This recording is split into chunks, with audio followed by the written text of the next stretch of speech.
Bullet আপনি দেখেছেন বাবা মায়ের আর্তনাদ, অভিশাপ আসমান কাঁপে। আপনাদের কাঁপে না, তার কাঁপে না? অভিশাপের ভয় হয় না? বুকগুলা যাত্রা হয়ে গেছে আমার সন্তানদের। রাবার বুলেট বলবেন, কি বলবেন? এগুলো অস্ত্রের মুখে দাঁড়িয়ে আছে, আমাদের পয়সায় কেনা বুলেটে আমাদের সন্তানদের আপনারা বুলেট ছুটছেন।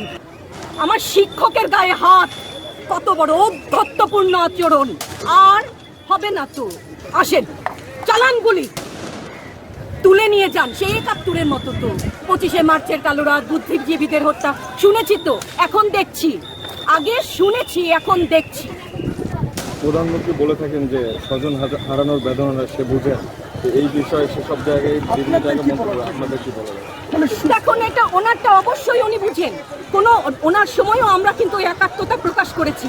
এই বেদনা যদি কেউ অনুভব করে, এই জিনিস হবার কথা না।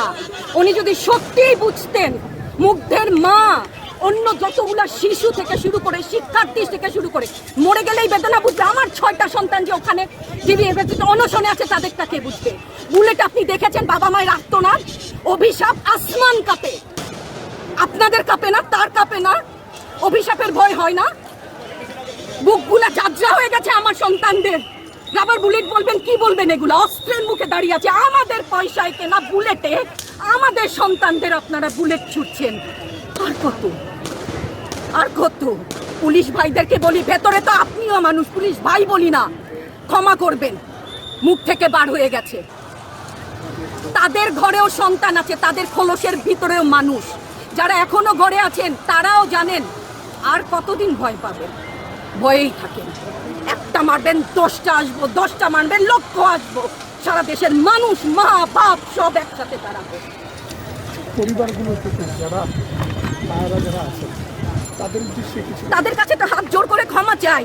ওরা আমাদের কাছে পাঠিয়েছিল ওদের সন্তানকে মানুষ করার জন্য, আমাদের কাছে, শিক্ষকদের কাছে পাঠিয়েছিল। কি জবাব দিব? আমার তো কোনো মুখ নাই, আমি শিক্ষক, আমার ভাষা নাই। তাদের কাছে হাত জোর করে মাফ চাই। নিরাপত্তা দিতে পারি নাই, নিরাপত্তা দিতে পারি নাই। মনে হয় রাস্তায় শহীদ হয়ে গেলে যদি এই লজ্জা আমার কিছুটা কাটে, ওদেরকে বলবার আমার কিছু নাই। প্রশাসন এবং সরকারের পক্ষ থেকে বলা হচ্ছে যে এই আন্দোলনের ভিতরে তৃতীয় পক্ষ এবং জঙ্গি আরো বলেন না, এই বিষয়ে আমি হিজাব পরি, বলেন আমি হচ্ছে গে জঙ্গি। আরো বলেন না, যারাই প্রতিবাদ করছে জঙ্গি। হ্যাঁ, ৭১-এর সময়ের জঙ্গি এক যদি চেহারা অমন হয়, ২৪-এর জঙ্গির চেহারা এরকম হবে। তাহলে গত কিছুদিনে বাংলাদেশ থেকে যে পরিমাণ গ্রেফতার হয়েছে, তাতে দেখা যাচ্ছে যে ৮৫% সাধারণ মানুষ, যারা কোনো দল করে না। এই বিষয়ে দল করলেও বা ক্ষতি কি? আমাকে প্রশ্ন, এই বিভেদটা তো সারা জীবন টেনেছে। না, তাদেরকে গ্রেফতার করা হয়েছে। হ্যাঁ, গ্রেফতার তো এমনিই করছে। দল করলেই কেন? দল করার এটা স্বীকৃতি দিতে হবে। দল করলে ক্ষতি কি?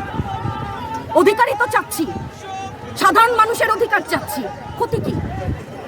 কেন বারবার আমাদেরকে এই কথাটা শুনতে হয়? এই বিভাজনের সুযোগ তো তারা বারবার নিয়েছে, আবার কেন?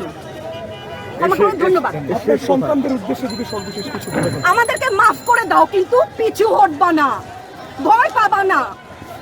তোমাদের শিক্ষক আমরা, লজ্জা পাই, তোমাদের থেকে শিখেছি। তোমরা যেমন আছো আমরাও আছি। যতদিন না ৯ দফা ওদের মানা হয়, ততদিন মাঠ থেকে সরবো না। ম্যাম, যেখানে ৮ বছরের 6 বছরের শিশু বাচ্চা মারা গেছে বিভিন্ন জায়গায়, তো সেখানে আপনি এবং আপনার ফ্যামিলিকে এই দেশে সেফ মনে করেন? কেউ নিরাপদ না তো। আপনি নিরাপদ? সংবাদ কর্মী আপনি কি আত্মসম্মান বিসর্জন দিয়ে বিভিন্ন নিউজ, লেবুর বাম্পার ফলন নিউজ করতে হচ্ছে না? আপনারও লজ্জা লাগছে না? আত্মীয় স্বজনের কাছে মুখ দেখাতে পারছেন না তো? আপনার হয়ে আমি লড়ছি, আমাকে সহায়তা করেন।